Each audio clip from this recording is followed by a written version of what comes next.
welcome back to this video. This is the positive card I have selected for you.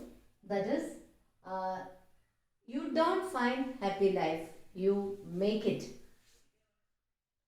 Okay, we have introduced the topic strategies for enhancement in food production in previous class.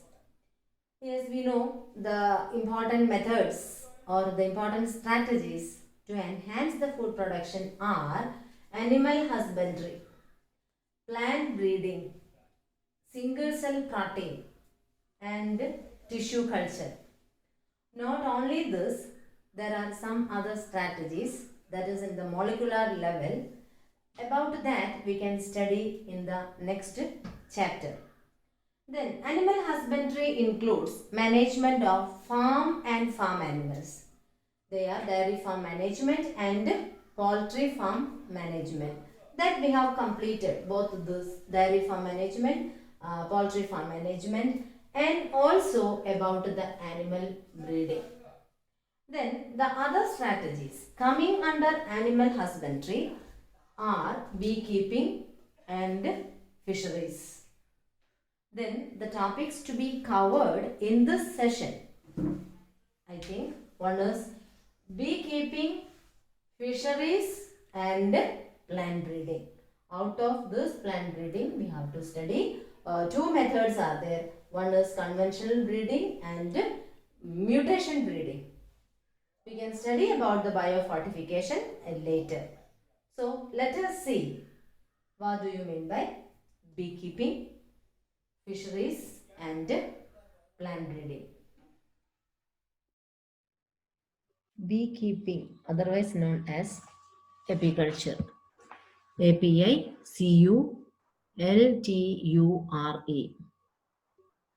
So it is the maintenance of hives of honeybees for the production of honey.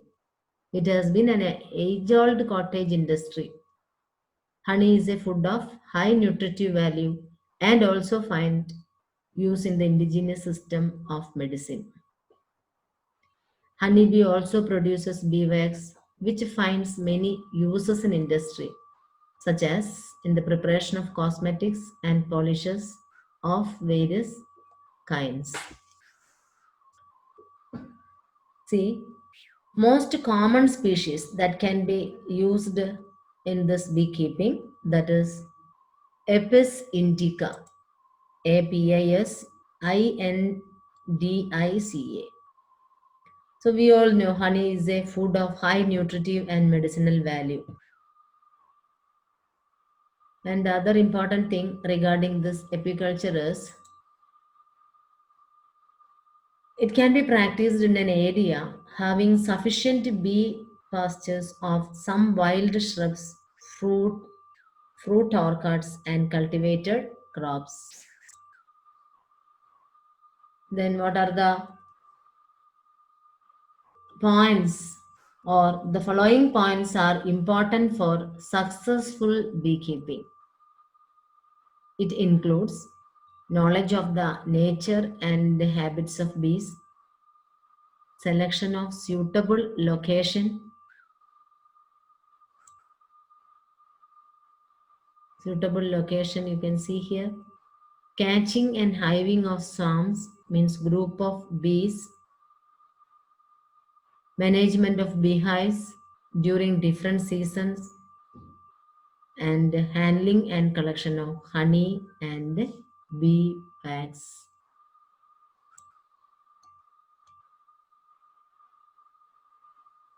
Bees are the pollinators of many crop species such as sunflower, brassica, apple, pear, etc. Yes, actually it is mutually benefited if we use honeybees. That increases pollination and thus yield is improved.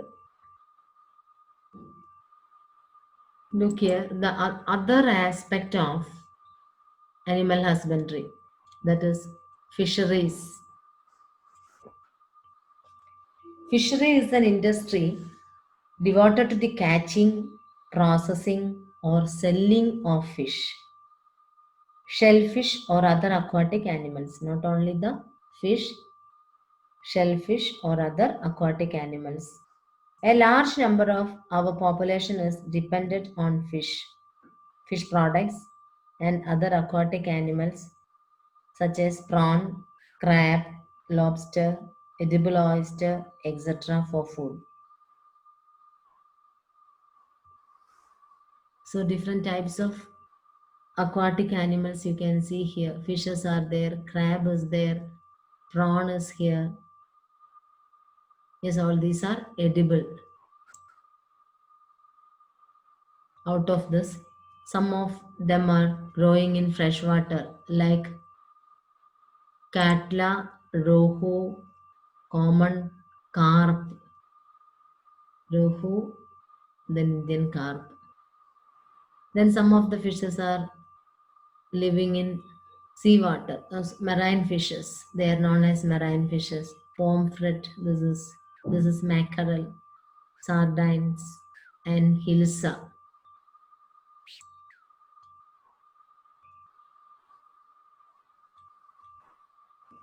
We all know fisheries provides income and employment to millions of fishermen and farmers.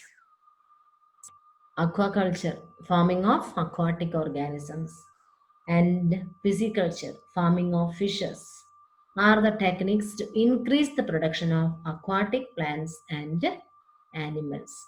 Yes, we all heard about blue revolution. What is blue revolution?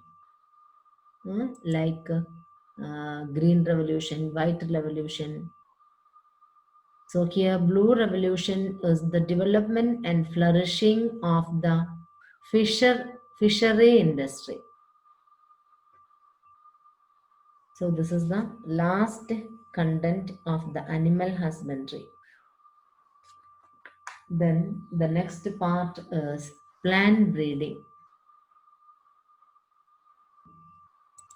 Yes, plant breeding.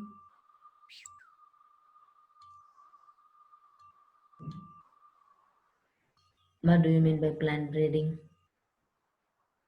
You studied hybridization process in your lower grade.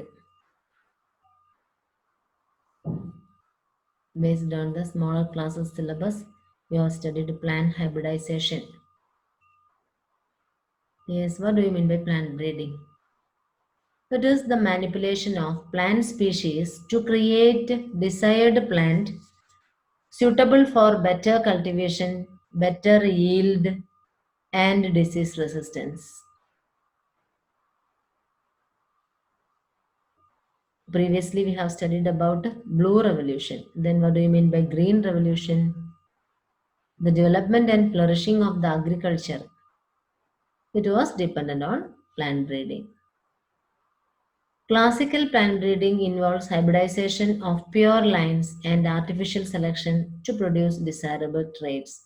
So, when you see here, this particular plant is able to resist various kinds of diseases.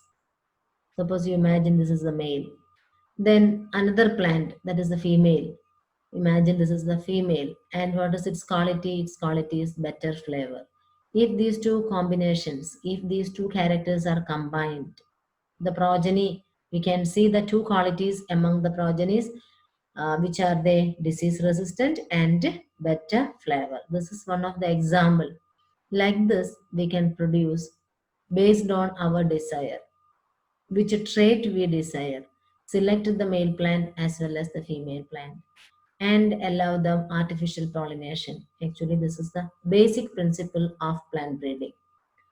But advanced methods are there in order to develop in order to increase the quality of the food or quality of the yield. For that, molecular genetic tools are used for plant breeding. So, in the next chapter, principles and procedure of biotechnology, you have a detailed study regarding that, means applications of biotechnology. Okay, then let us see what are the important points to be remembered when we select the plants for plant breeding. First of all, we can see what are the aims. Yes, it helps to increase Yield quality, first one. Yes, the second one is increased tolerance to environmental stresses like salinity, extreme temperature, extreme drought, etc. And the third aim is increased resistance to insect pest and pathogens. What are the important steps of plant breeding? That include collecting of genetic variability.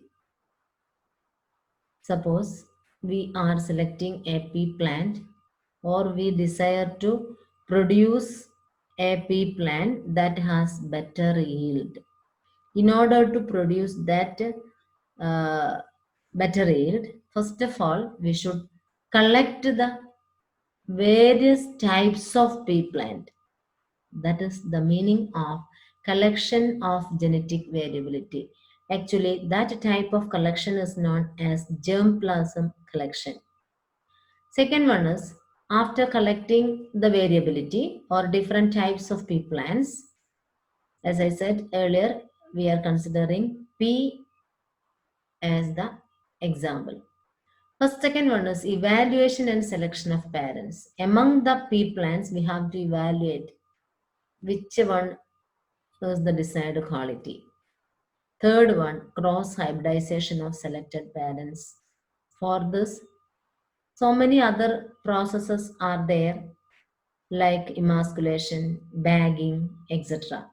Somehow, the third step is cross hybridization of selected parents. And the fourth one is selection and testing of superior recombinants. Among the progenies, we have to find out which one is the superior recombinant. Then fifth one is testing, release, then commercialization.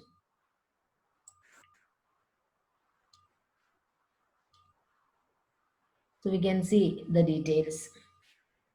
In wild relatives of many crops, pre-existing genetic variability is available.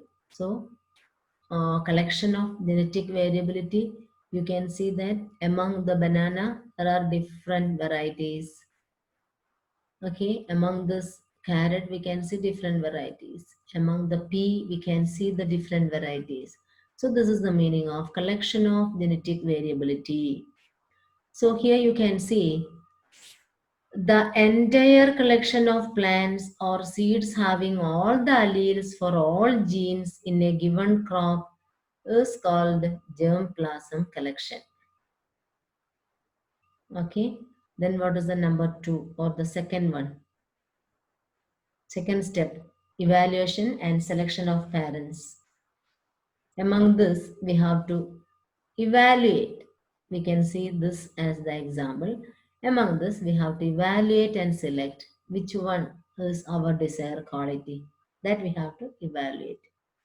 From the germplasm, the germplasm is evaluated for identifying plants with the desirable characters.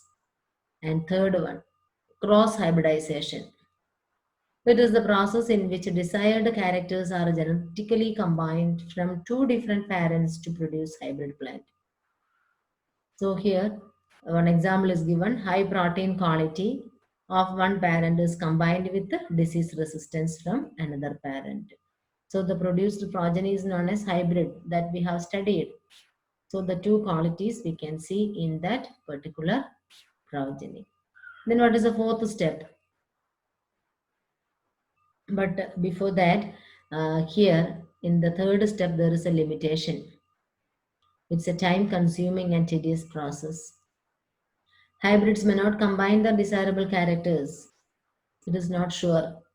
Yes, usually only hundreds to a thousand crosses show the desirable combination.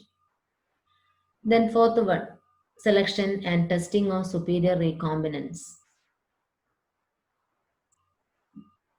Self-pollinated for several generations till they reach a state of uniformity, till they have the homozygosity. Then we have studied capital T, that is homozygosity, means tall, small t, dwarf, capital T, small t, that is tall but It is heterozygous condition. So till it reaches the homozygosity. From there we have to select the superior recombinant. The fifth step or last step, testing, release, commercialization of new cultivars. These are the five important main steps of plant breeding. Yes, some of the examples: produced wheat and rice by plant breeding. You can see some examples. Then before that, please listen. Nobel laureate Norman E. Borlaug is considered as the father of Green Revolution in India. Developed semi-dwarf varieties of wheat. International Center for Wheat and Maize Improvement, Mexico. In 1963, high-yielding and disease-resistant wheat varieties like Sonalika and Kalyan Sona were introduced in India. So these two names you should study. Remember the name of the varieties of wheat. They are Sonalika and Kalyan Sona. From your examination point of view, these names are very important. You know, another variety, the other variety of rice, semi-dwarf rice variety, derived from IR8. That is IR8. Where it is developed? It is developed at IRRI. Yes, International Rice Research Institute, Philippines. The other one is Taichung Native. That is Taichung Native 1. Other rice variety, Taichung Native 1. It is developed from Taiwan. Later, better yielding semi-dwarf varieties developed in India. Which are they? They are Jaya and Ratna. All these are rice varieties developed through plant breeding. The Indian varieties are Jaya and Ratna. Taiwan variety, Taichung Native 1. Then developed by the IRRI, International Rice Research Institute, Philippines. The name of the variety is IR8. So here all these names keep in your mind, very important. Then what about the sugar cane? Yes, it is very interesting. You can see two types of varieties here. Saccharum barbary. Another one is Saccharum officinarum. See, this one is the Saccharum officinarum. What are the qualities of these two? Both these possess merits and demerits. Which are they? We can see. See, Saccharum barbary, this plant, it is growing in North India. What is its demerit? Poor sugar content and yield. We can see from the picture itself, we can see yield is very less. Thin stem we can see. So that is poor sugar content and yield is also very less. It is crossed with the Saccharum officinarum. Where is it found? It is found in South India. It possesses thicker stem and high sugar content but not grow well in North India. And got a hybrid sugar cane having desirable qualities like high yield, thick stem, high sugar, and ability to grow in North India. So by combining these two characters, Saccharum barbary and Saccharum officinarum. In the case of millet, hybrid maize, hybrid jawar, hybrid bajra have been developed in India. It includes high yield varieties and also resistant to water stress. Remember, what are the qualities of hybrid maize, jowar, bajra? They are high yielding as well as resistant to water stress.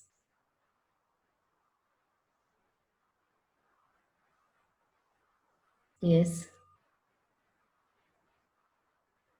Next, based on your syllabus, we want to study the names of some of the hybrid varieties of some plants.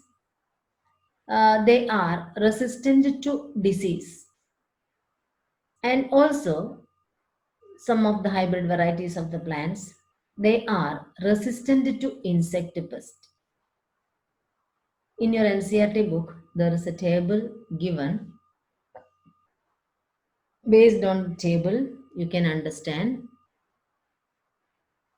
different plants, and they are able to resist against which disease and which pest, etc. See, these are the plants. So there is a detailed study. We can see one by one.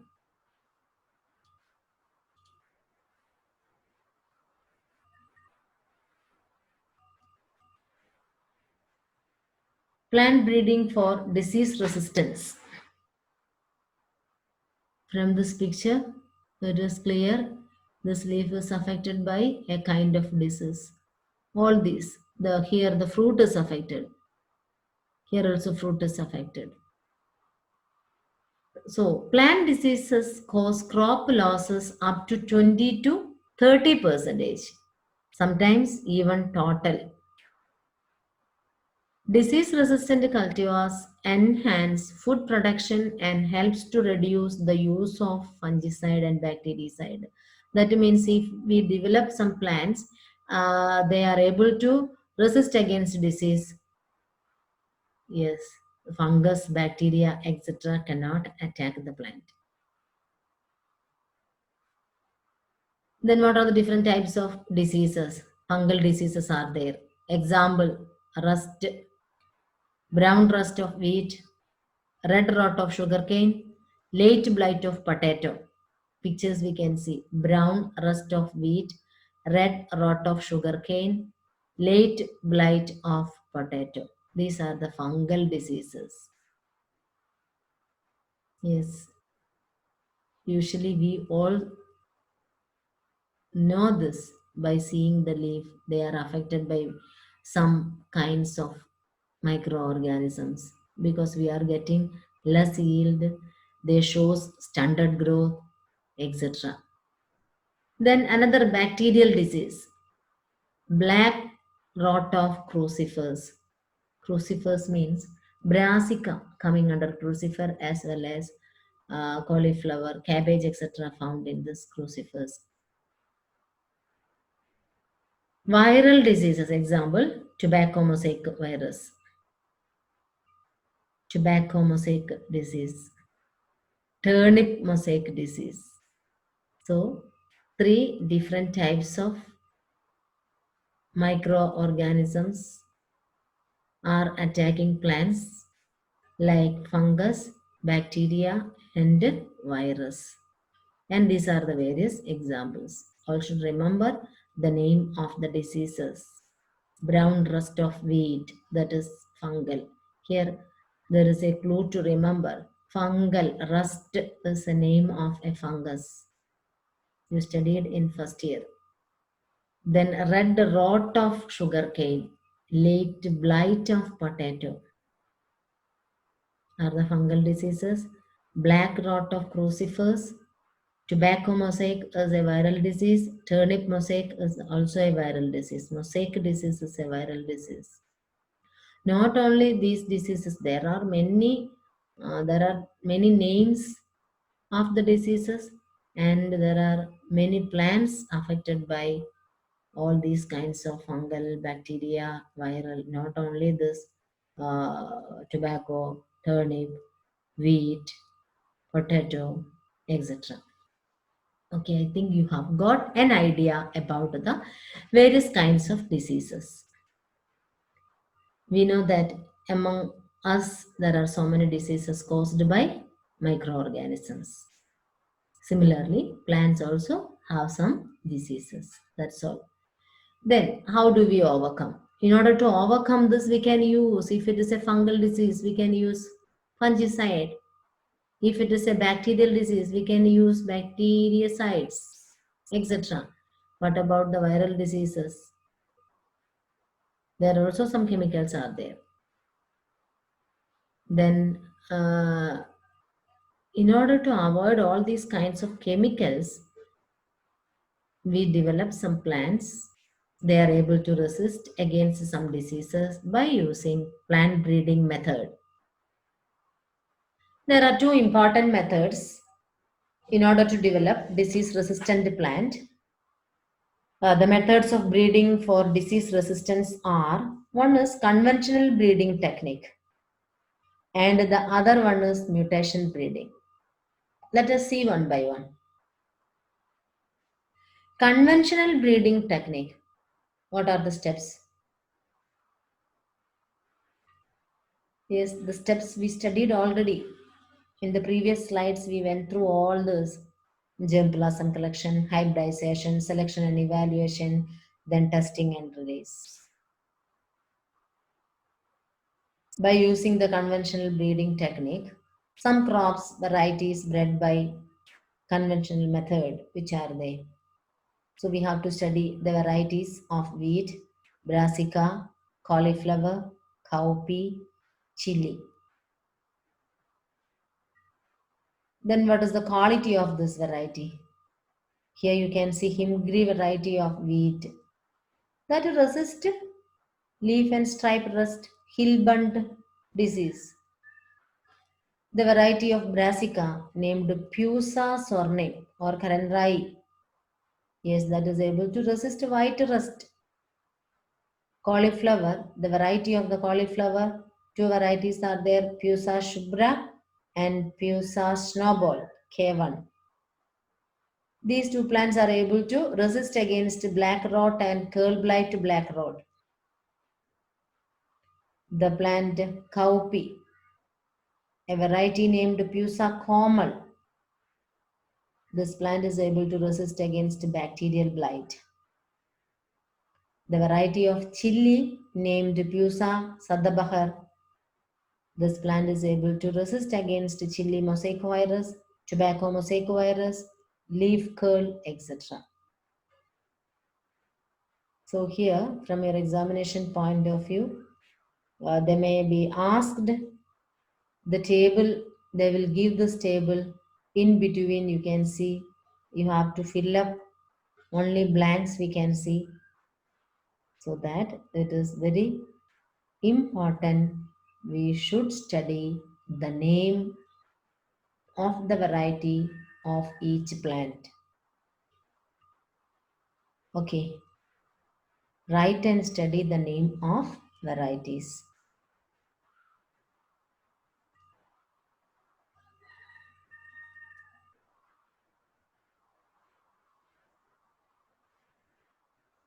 Next one is mutation breeding. Conventional breeding technique you have studied already. Then next one is mutation breeding. Okay, what do you mean by mutation? Yes, mutation is the sudden heritable changes taking place in the DNA, so that create new desirable characters not found in the parental type. That is given here, that create new desirable characters not found in the parental type. Sudden heritable changes taking place in the DNA. That is the procedure, or that is the main principle, not procedure, that is the main principle of mutation breeding. We all have, or some of us have that experience. Sometimes we take a plant having a good color. When we plant, when it flowers, it gives a different color. Maybe It is because of mutation. Then what are the agents of mutation? The agents of mutation are known as mutagens. They are known as mutagens. It may be chemical substance or physical like radiations, gamma rays, etc.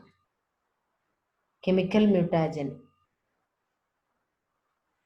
also responsible for that mutation. So, what do you mean by mutation breeding? It is the breeding by mutation using chemicals or radiation to produce plants with desirable characters. Such plants are selected and multiplied directly or used as a source in breeding. See, here in this picture, it is clear ancestral crop. This is the ancestral crop. In the DNA, spontaneous sudden heritable changes are taking place. A modern crop is produced.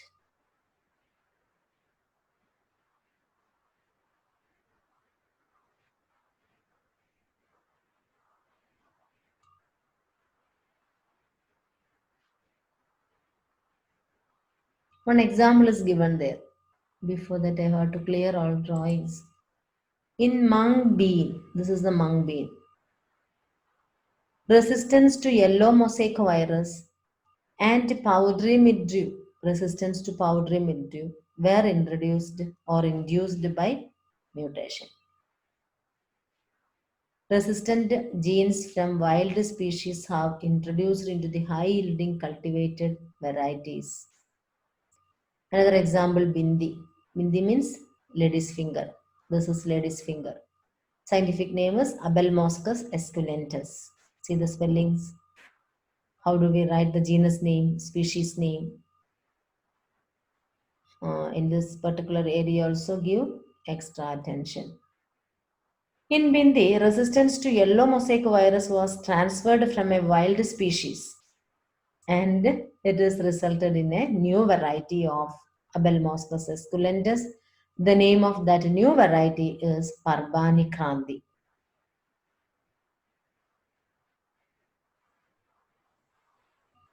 The next one is plant breeding for developing resistance to insect pest.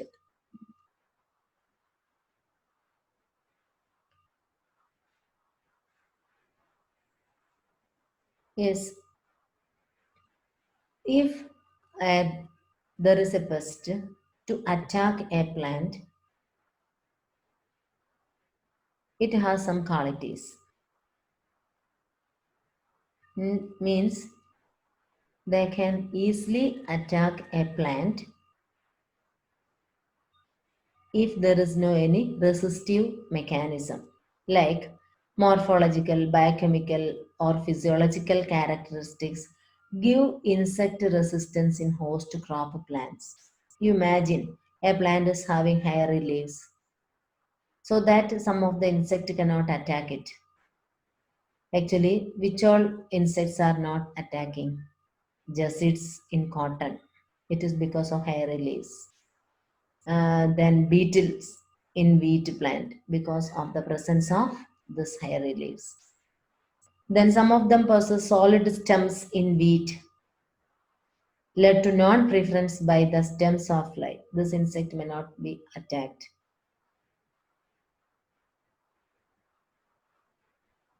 Smooth-leaved and nectarless cotton varieties do not attract bollworms.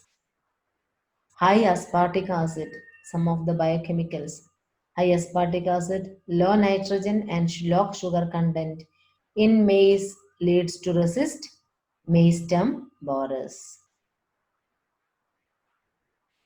Then here also you want to study some of the names of the varieties of some plants like brassica, flat bean, bindi, etc. And also we should know they are able to resist against which insect best. So first of all, remember which all plants we want to study. One is brassica, that is mustard. Another one is flat bean. and this is the flat bean. Other one is bindi or lady's finger. So the heading is some crop varieties bred for insect pest resistance. Brassica. The name of the variety is Pusa gauda, and that plant is able to resist against aphids. Second one, flat bean. The variety of the flat bean, Pusa sem2 and Pusa sem3. These varieties are able to resist against jacids, aphids, and fruit borer. Then, among lady's finger, the variety named Pusa savani and Pusa A4 are able to resist against shoot and fruit borer. Before we conclude about today's topic, please remember what all things we have studied.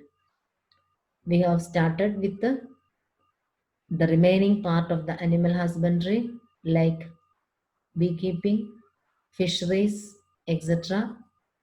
Then we have add plant breeding. What is the aim of the plant breeding? What are the different methods of plant breeding? Then what do you mean by conventional breeding technique and mutation breeding? And last, we studied about the varieties of the plants. They are able to resist against diseases as well as the insect pest. Okay, students, that's all about today's class. Thank you for watching this video.